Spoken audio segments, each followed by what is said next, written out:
Smart Equipment Autoride 600 pakabos simuliatorius, tai įrenginys skirtas simuliuoti automobilio važiavimą nelygių kelių, tam, kad galėtume nustatyti susidėvėjusius pakabos elementus. Tai aplamai, kas čia yra? Tai čia yra įrenginys, kuris sudaro.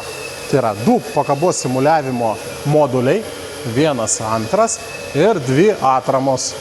Tai galinės, tai tas atramas galite montuoti tiek ant priekyje, tiek gale, priklausomai, kurią ašį mes tikrinam.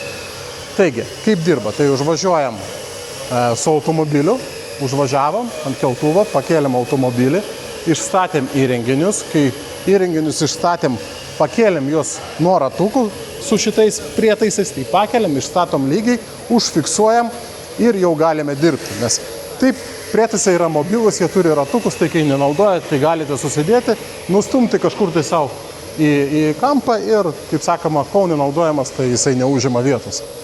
Tai va, tai kai išstatėm, nuleidžiam automobilį jau ant pačio įrenginio, nuleidžiam jį ir esam pasiruošę darbui. Tai va, tai galime valdyti, kiekvienas įrenginys valdomas individualiai, kiekvienas individualiai prisijungia prie maitinimo. Tai yra savo rozetės. Tarp kitko, įrenginiai yra 3 fazai, 2,2 kW, jeigu aš neklystu, bet gal pasitaisysiu. Jeigu ką, pasižiūrėsite aprašymuose, bus ten tikslus visi duomenys. Esmė tame dabar parodom, kaip čia aplamai veikia viskas. Ne?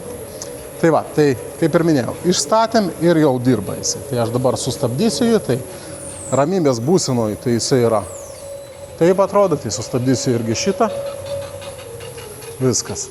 Kai pats įrenginys sustoja, na ir norint patikrinti, tai paspaudžiam mygtuką Start ir įrenginys pradeda darbą, pradeda simuliavimą ir galime tą simuliavimo greitį didinti arba mažinti su šito būtent jungiklių ratukų valdymo bloko. Ne? Tai nustatau dažnį, su kurio norėčiau ir turiu dažnį. Tai čia 18 galiu padidinti dažnį, padidinu ir aišku, tas simuliavimas yra greitesnis, aštresnis ir netgi jau tokia prie 30-uko, tai jau taip galim labai matyti, kaip dirba visa pakaba.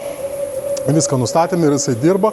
Ir čia mes matom specialiai va tokio paėmą automobilį, kuris turi tam tikrą defektą. Tai, aišku, matom, kad jau stabilizatorius nebėra, bet matom, kaip ir dirba.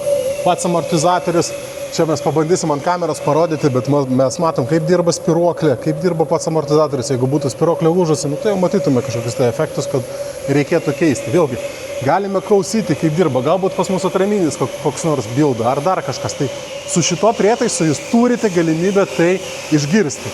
O svarbiausias dalykas tai yra tas, kad nereikia jokių duobių, nereikia jokio betonavimo.